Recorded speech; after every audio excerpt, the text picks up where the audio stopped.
Okay, so many of you have probably already done this, and if you have, great. If not, real quick tutorial or just example of what Loom looks like in action. You have two options with Loom. You can see down here in my taskbar, my tray down here, I have the Loom desktop app.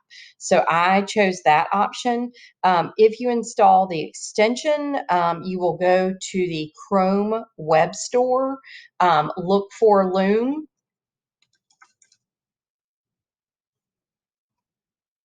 And once you install that extension from the Chrome Web Store, it will live up here in your extension bar at the top where other extensions may be that you have added at one point or another. So there it is, Loom for Chrome, okay?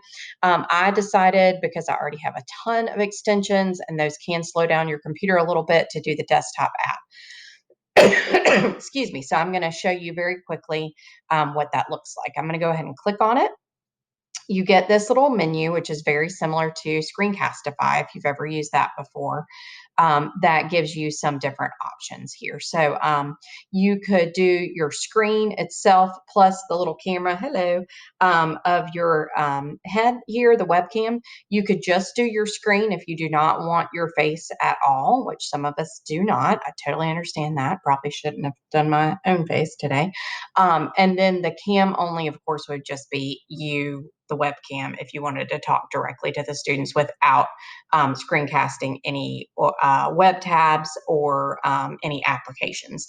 I pretty much always, of these three options, will choose full screen because I may want to go from a web browser to, let's say, a Microsoft Word document or something like that. And I want to be able to go to any option that I decide at any point in time without being interrupted. So for me, I'm pretty much always going to choose full screen. If you choose window, that will let you select a specific app to choose or a specific web browser tab to choose. But remember, if you do select that, you will be limited to just that window that you choose. And if you're going to stick on one thing, maybe that's a good idea. Custom size will actually let you select a certain portion, make a selection, and you can do a screen recording based on a particular section. And you can see these little crosshairs here of a website if you wanted to focus in on something like that. Okay, I'm actually not going to do that custom size today. I want to do on the full screen. So I'm ready to go. My toolbar appears right here, and I'm going to click Start Recording. Okay, so when you click Start Recording, you get the nice countdown. Again, similar to Screencastify if you've ever used that. And now after one, you are recording.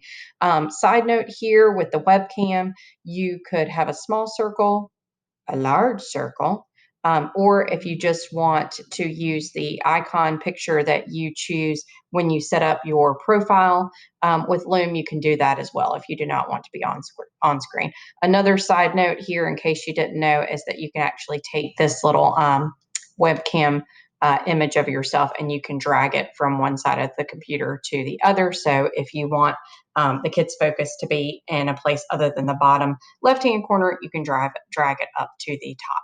Last thing I want to show you is this nice toolbar here as you are recording. Okay.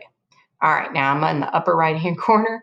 As I was saying before, I want to show you this nice toolbar that comes in and out as I hover over it.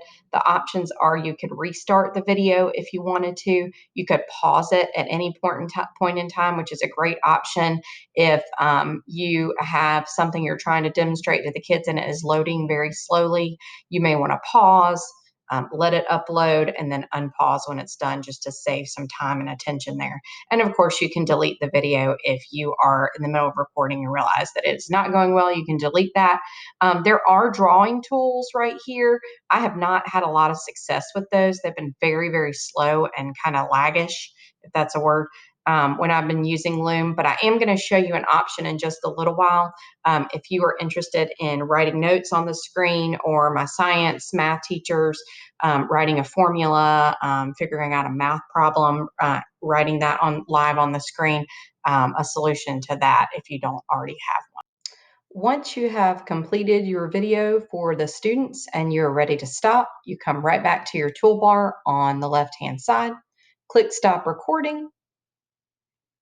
A new tab will immediately open in your Loom account, and you will see the video that you have just recorded uploading at that point in time. So now we're going to talk a little bit more about different options that you have with Loom with editing your video before you share it with your students on Google Classroom. If you will right now stop this YouTube video and come back to our Zoom tab to talk live for a few more minutes.